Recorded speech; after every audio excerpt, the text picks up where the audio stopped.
Hello guys and welcome back to my channel सिर्फ IAS. तो दोस्तों, विजन आईएएस की वर्ल्ड हिस्ट्री की सीरीज में आपका बहुत बहुत स्वागत है।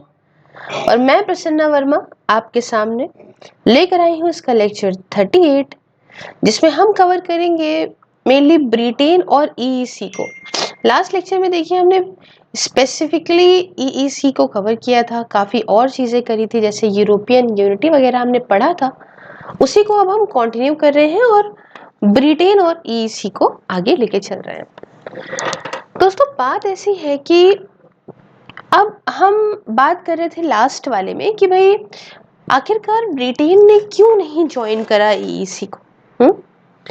तो देखिए वजह ये है क्योंकि ब्रिटेन नहीं चाहता था कि अपना कंट्रोल, अपनी इकोनॉमिक पॉलिसीज का कंट्रोल किसी बाहर की बॉडी के हाथ में दे दे। ठीक है, दैट इज कि यूरोपियन कमीशन के हाथ में दे। इसकी जो इकोनॉमी थी ये लार्जेस्ट थी यूरोप में वर्ल्ड वॉर 2 के बाद, और स्टैंडर्ड ऑफ लिविंग भी काफी हाई था। यहाँ पे काफी कम अनएम्प्लॉयमेंट था, बेरोजगारी भी बहुत कम थी। और ब्रिटेन मात्र इकलौता ऐसा यूरोपियन कंट्री था जिसे वर्ल्ड वॉर 2 के टाइम पे इन्वेड नहीं किया गया था। तो इसको कोई जरूरत नहीं थी ईसी की, है ना, बाकी जितना बाकी यूरोपियन कंट्रीज को जरूरत थी। इसके अलावा वर्ल्ड वॉर 2 में जीतने के बाद इसका जो इंटरनेशनल इज्जत थी, प्रेस्टीज था, वो वापस आ गया था 1919 वाले लेवल पे। तो ये माना जा रहा था कि लीडिंग पावर होगा वर्ल्ड अफेयर्स में। और दूसरी बात, ओनली टू और ये जो दो मेजर पावर्स है ना, दैट इज यूएस और रशिया।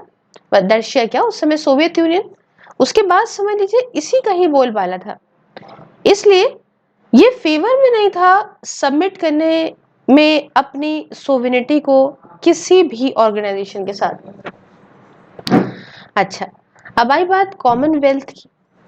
तो पहली बात तो ये कि ब्रिटेन का अच्छा खासा बहुत बड़ा ट्रेड था कॉमनवेल्थ कंट्रीज के साथ। इसे ये लगा कि अगर इसने ईसी को ज्वाइन कर लिया तो फिर इसका रिश्ता कॉमनवेल्थ के साथ एकदम खराब हो जाएगा। और कॉमनवेल्थ जो है, इसका 5 गुना ज्यादा पॉपुलेशन थी ईईसी के कंपैरिजन में। इसलिए कॉमनवेल्थ ज्यादा अट्रैक्टिव मार्केट था ब्रिटेन के लिए देन ईईसी। और अगर ये ईसी को ज्वाइन करता है तो इससे ब्रिटेन कॉमनवेल्थ के रिश्ते खराब ही हो जाएंगे। क्यों? क्योंकि ब्रिटेन फिर प्रेफरेंस नहीं दे पाएगा ना गुड्स को जो कि कॉमनवेल्थ से हैं। और ईसी को ज्वाइन करके इससे क्या होगा, ज्यादा प्रेफरेंस देनी पड़ेंगे उन गुड्स को जो कि इन 6 ईसी कंट्रीज के बीच में है। क्यों? Because of the lower custom duties. उसके बाद एक ब्रिटेन और यूएस की बात आती है कि ब्रिटेन का स्पेशल रिलेशनशिप रहा यूएस के साथ में, which no other European state had. Britain चाहता था कि ज्यादा और अलाइन रहे यूएस के साथ में देन यूरोप, और ये चाहता था, it only wanted to be associated with Europe but not absorb by it, है ना। ये चाहता था कि मिलके तो चले यूरोप के साथ, लेकिन ऐसा ना हो कि यूरोप में एकदम घुल जाए। और इसको अपना एक स्पेशल रिलेशनशिप लगता था यूएस के साथ में। ये खराब हो जाएगा अगर ये बहुत ज्यादा डीपली इंटीग्रेट करेगा इकोनॉमिकली यूएस के साथ में। एक पांचवी बात ये भी कि इसको शक था फ्यूचर की पॉलिसी यूनिटी पे। ब्रिटेन को डर था इकोनॉमिक यूनिटी जल्द ही जो है वो पॉलिटिकल यूनिटी बन जाएगी, जो कि गलत होगा और ज्यादा।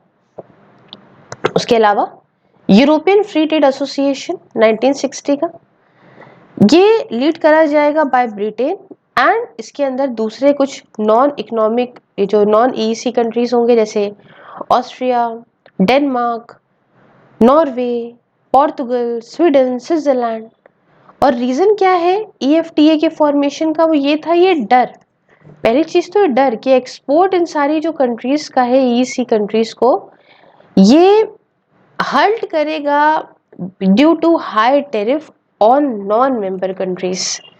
इसलिए से कंपनसेट करने के लिए for loss on trade with EC इन्होंने ईएफटीए को बनाया। दूसरी बात ये थी कि ब्रिटेन कंफर्टेबल था। क्यों? क्योंकि EFTA के अंदर कोई कॉमन इकोनॉमिक पॉलिसीज की जरूरत नहीं थी मेंबर्स को लेके, एंड इनमें यहाँ कोई यूरोपियन कमीशन की तरह ओवर आर्किंग अथॉरिटी थी जिससे कोई इंटरनल अफेयर्स में इसकी दिक्कत हो। तो आज के टाइम पे अगर मैं EFTA की हालत देखूं तो इसके अंदर सिर्फ 4 मेंबर हैं। एक है आपका लिशनस्टीन, है ना, मतलब EFTA टुडे अगर मैं करूं, आइसलैंड, नॉर्वे, स्विट्जरलैंड, और सारे जो मेंबर्स हैं ये पार्ट हैं यूरोपियन यूनियन का एक्सेप्ट स्विट्जरलैंड। ठीक, तो मतलब एक्सेप्ट स्विट्जरलैंड का मतलब कि स्विट्जरलैंड दोनों में ही आपको देखने को मिलता है। आगे बढ़ते हैं, चाहते हैं क्यों, आखिरकार क्यों ब्रिटेन चाहता था ज्वाइन करना 1961 के बाद, why Britain wanted to join after 1961। पहली चीज तो हाई सक्सेस EEC का एज कंपेयर टू EFTA। किस मामले में? प्रोडक्शन और ट्रेड के मामले में। कैसे? प्रोडक्शन जो इसका था EEC कंट्रीज का, ये बहुत तेजी में बढ़ा था, वाइल फ्रेंच का प्रोडक्शन बढ़ा था 75% से, वेस्ट जर्मनी का 90% से, ब्रिटेन का प्रोडक्शन सिर्फ 30% बढ़ पाया था। समझे? दूसरी बात, ब्रिटिश इंपोर्ट बढ़ गए थे फास्टर देन एक्सपोर्ट, ब्रिटिश ने इंपोर्ट ज्यादा होने लग गया था, तो बैलेंस ऑफ पेमेंट क्राइसिस की प्रॉब्लम। तीसरा कि इंडिजीनियस इंडस्ट्री जो है उन्हें और एफिशिएंट बनाना, क्योंकि ब्रिटेन को ये लगा कि EEC को ज्वाइन करने के बाद कंपटीशन जो EEC कंट्रीज के बीच में है उसकी वजह से हमारी जो इंडस्ट्री है वो और अच्छी बढ़ेगी। तो अब क्यों आखिरकार, वाई जनरल डी गॉले जो फ्रेंच के प्रेसिडेंट थे, इन्होंने ब्लॉक करा ब्रिटिश की एंट्री को अब 1961 के बाद? अब बताइए कि मतलब ये तो एलॉन मस्क वाला हाल हो गया। पहले चाह रहे थे, ठीक है, तो सामने वाले ने मना कर दिया, अब सामने वाले ने हाँ कर दिया तो सामने वाले ने मना कर दिया। देखो क्या हुआ। देखो, फ्रांस को ये लगा कि ब्रिटेन का इकोनॉमिक प्रॉब्लम जो है उससे EEC कमजोर हो जाएगा। दूसरी बात, ब्रिटेन को ये लगा कि फ्रांस चाहता है कंटिन्यू करना, डोमिनेट करना, है ना, उसका दबदबा ज्यादा रहे EEC पे। फ्रांस को ये लगा कि जो US है वो अब डोमिनेट करने लगेगा फिर यूरोपियन अफेयर्स को। क्यों? क्योंकि ब्रिटेन का स्पेशल अच्छा रिश्ता है US के साथ में, और ब्रिटेन ने रिसेंटली अग्री भी करा कि हम पोलैरिस मिसाइल लेंगे US से विदाउट इन्फॉर्मिंग फ्रांस। तो US ने ऑफर नहीं करा पोलैरिस को फ्रांस को, बट यहाँ पे ब्रिटेन ले रहा है। तो ये सब चीजें थी, और US फ्रांस के जो ये ऐसा लड़ाई टाइप का था ना, फ्रिक्शन था, इसकी वजह से ये हुआ, लीड करा ये डी गॉली को कि इसने नाटो से विड्रॉ कर लिया था 1966 में। ये बात कह के that being a part of NATO, इससे इंडिपेंडेंस फ्रांस की कम होती है, डिमिनिश होती है वर्ल्ड अफेयर्स में।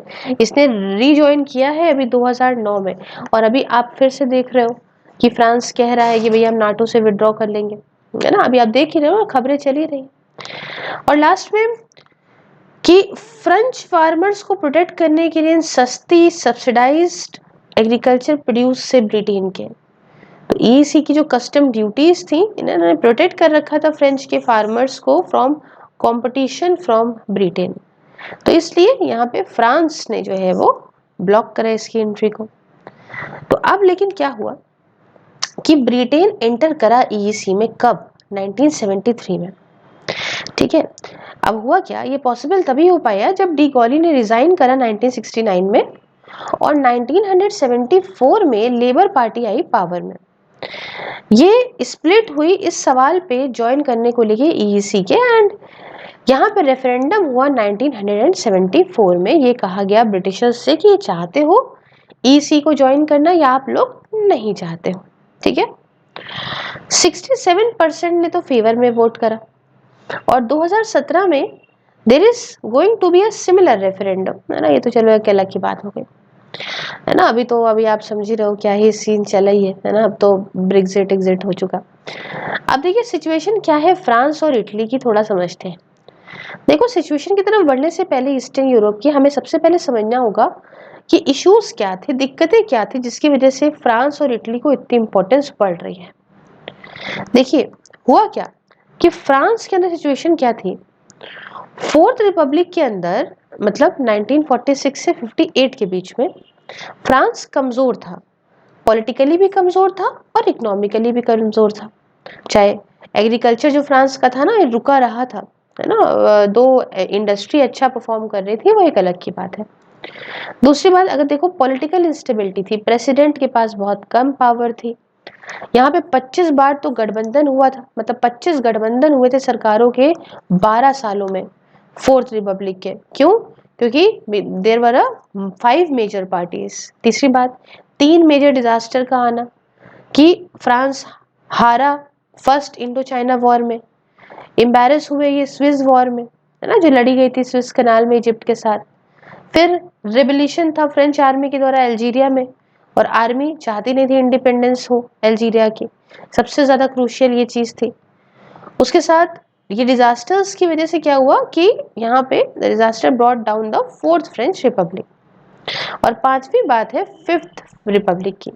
तो उस समय जो जनरल होते थे डी गॉली, ये वेटरन वर्ल्ड वॉर 2 के, इनको रिक्वेस्ट किया गया आई एम सॉरी कि आप बाहर आइए, फिर से आइए वापस से रिटायरमेंट से 1958 में।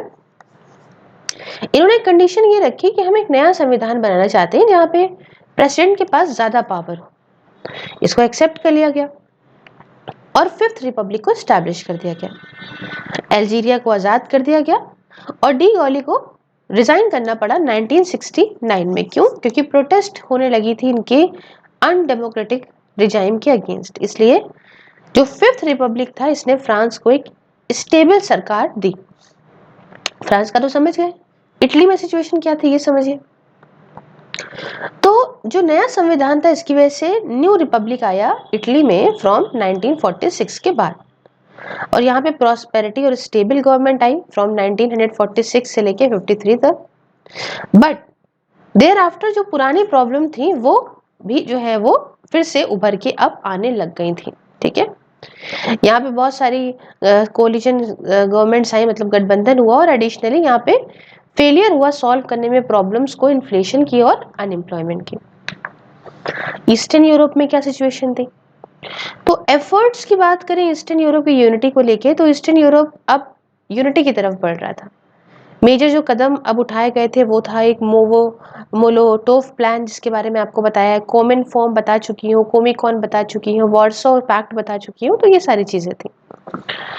उसके अलावा टेंशंस ईस्टर्न ब्लॉक में ये होना, इकोनॉमिक डेवलपमेंट ईस्टर्न यूरोप का, ये सब को हमने काफी डिटेल से पढ़ा है। कॉमन एग्रीकल्चर पॉलिसी का आना 1962 से अभी तक, जिसमें क्या था कि हालांकि देखिए अगर हम कॉमन एग्रीकल्चर पॉलिसी की बात करें, हालांकि ये though this huge subsidies were given to farmers ताकि इनका प्रोडक्शन बढ़े, इसकी वजह से प्रॉब्लम बढ़ी थी ओवर प्रोडक्शन की, और एक्सपोर्ट्स जो है वो करे गए थे इंडिया में, यूएसएसआर में और बांग्लादेश में, और सीएपी जो है वो कंटिन्यू करा till now under European union in the modified form. फिर आई बात लोम कन्वेंशन की 1975 के।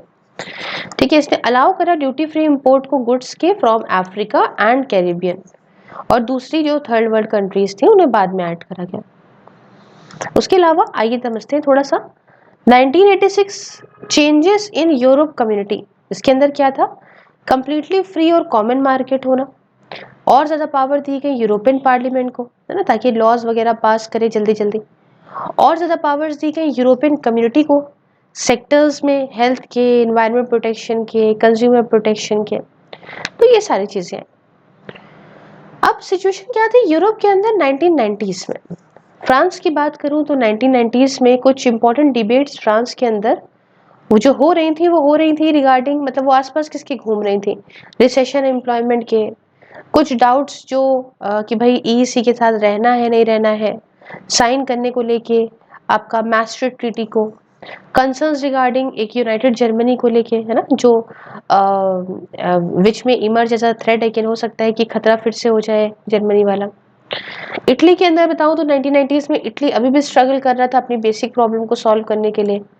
माफिया बड़े पावरफुल चल रहे थे, पॉलिटिक्स में करप्शन था, फिस्कल डेफिसिट था, ठीक है, जर्मनी की बात करूं तो 1990s में जर्मनी यूनाइटेड था, लेकिन इसमें चैलेंज ये थे कि ईस्ट जर्मनी को की इकोनॉमी को वेस्टर्न जर्मनी के बराबर लाना है।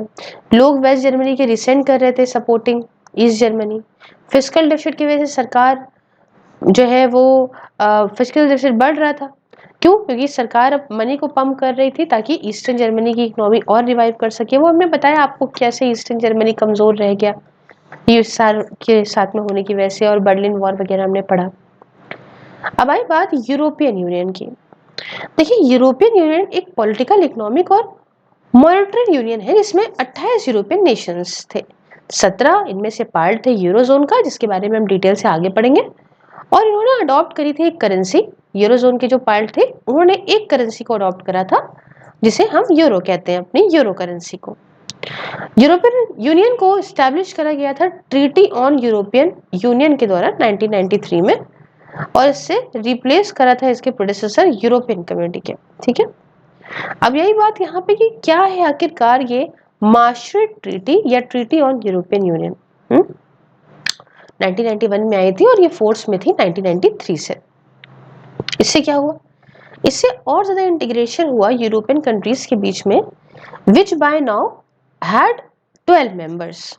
अब से ईसी जो है इसे यूरोपियन यूनियन कहा जाने लगा। अब क्या हुआ इसमें थोड़ा समझते हैं। एग्रीमेंट वॉज अचीव्ड ऑन कि ज्यादा पावर दी जाएगी यूरोपियन पार्लियामेंट को, और ज्यादा इकोनॉमिक और मॉनेटरी यूनियन दी जाएगी ताकि सिंगल करेंसी मतलब यूरो को अडॉप्ट कर ले बाय 1999। कॉमन फॉरेन और सिक्योरिटी पॉलिसी होगी। इस्टेब्लिश करेंगे हम मैस्ट्रिक्ट क्राइटेरिया को या कन्वर्जेंस क्राइटेरिया को, ताकि यूरोपियन यूनियन को ज्वाइन करें या तो ज्वाइन करें यूरोजोन को। ट्रीटी ऑफ यूरोपियन यूनियन जिसमें आपका अमेंडमेंट्स वगैरह इंक्लूडेड है, तो provides for establishment of 7 institutions of European union, जिनमें से बहुत सारे ऑलरेडी पार्ट है। अर्थ जो पुराना वाला यूरोपियन इकोनॉमिक कम्युनिटी था, दैट इज ईईसी जो मैंने आपको बताया। ठीक है, इसके अंदर European central bank, European commission, council of European Union और European parliament, European council, court of justice of the European Union और court of auditors. We have already discuss about them very clearly in the last lecture. अब एक सवाल यहाँ पे ये उठता है, ये देख रहे हो आप इंस्टीट्यूशंस के बारे में मैंने आपको बताया है ना, ये सारे इंस्टीट्यूशंस हैं। How to join European union, कैसे ज्वाइन करना था।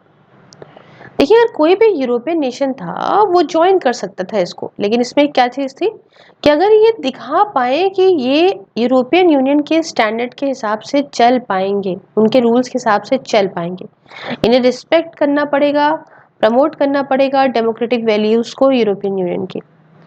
एप्लीकेंट को कंसेंट पानी थी यूरोपियन यूनियन के इंस्टीट्यूशन से और इनकी मेंबर स्टेट से। ठीक है, ये कंसेंट पाते अपने सिटीजन से, कैसे? Through resolution in the national parliament या फिर रेफरेंडम के माध्यम से।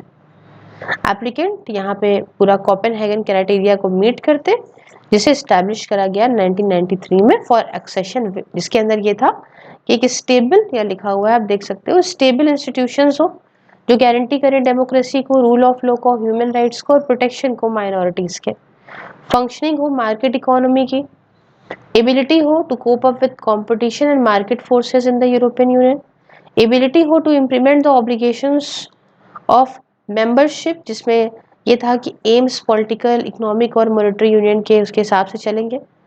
European Union rules that applicant must adopt are non negotiable, सिर्फ टाइमिंग और मैनर इम्प्लीमेंटेशन का उसे नेगोशिएट किया जाएगा। ठीक है, और भी कई सारी चीजें हैं, जैसे यूरोपियन यूनियन का मिशन ये था एज इन 1949 कि इसे फाउंड करा गया है with the creation of council of Europe, और यूरोपियन यूनियन का मिशन ये था आज की डेट में कि हम प्रॉस्पेरिटी, फ्रीडम, कम्युनिकेशन और इजी रखेंगे ट्रैवल को, कॉमर्स को अपने सिटीजन्स वगैरह के लिए। चैलेंज क्या था 2008 की इकोनॉमिक क्राइसिस का? तो ये जो इकोनॉमिक क्राइसिस आई 2008 में, उसके बाद बैंक्स जो थे यूरोपियन कंट्रीज के, खासकर पोर्टुगल के, इटली के, ग्रीस, स्पेन के और बाद में लेटेस्ट सिप्रस के, इन्हें यहाँ बेल आउट लेना पड़ा। पैसे की कमी हुई, इसकी वजह से स्ट्रेन हुआ विद इन यूरोपियन यूनियन। खासकर पब्लिक ओपिनियन जर्मनी में, जो कि लार्जेस्ट इकोनॉमी थी यूरोप की, आज के टाइम तो ये स्प्लिट हो गई। जर्मन्स का ये मानना था कि ये बने ही हैं, ये मेंबर कंट्रीज गलती करती हैं, हम पे करते हैं।